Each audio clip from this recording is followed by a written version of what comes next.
A glass of water per 1 day.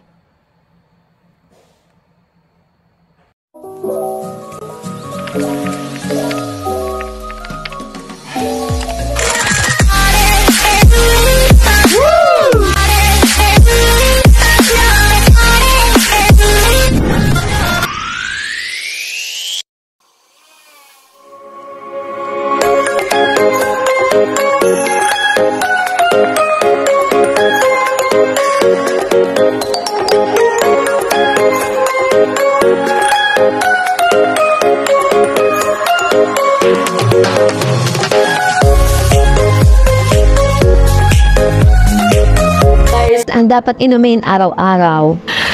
Sana all. 8 basong tubig, hindi po 15 glass. 8 lang araw-araw para pwede rin itong para sumiksi tayo. Kaya ito lang yung ininom natin araw-araw. Umpisahan natin today. Pero lagi naman ako umiinom ng tubig. Yan. Kaso nga na ngayon ay tinakal ko na. Bali ito, ang laman nito ay 5 glass lang. So, kulang pa tayo ng 3 glass of water. Sana So, inumin na lang natin yun. Umaya siguro pag maubos na ito naman na to. Pero kanina, naka 2 glass na ako. Kanina, pagising, isang basong tubig. At kanina, bago ako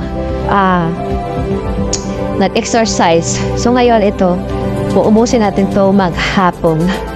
So, ayan guys, para po maging malusok at kamaba pa yung buhay natin.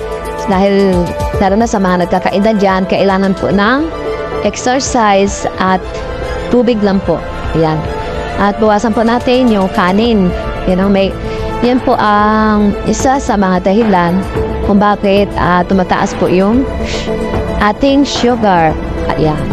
Yung sugar po natin, iwasan po natin tumaas.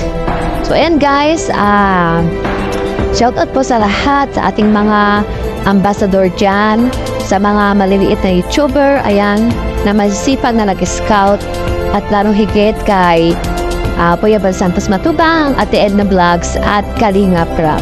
Shout out everyone! Bye-bye!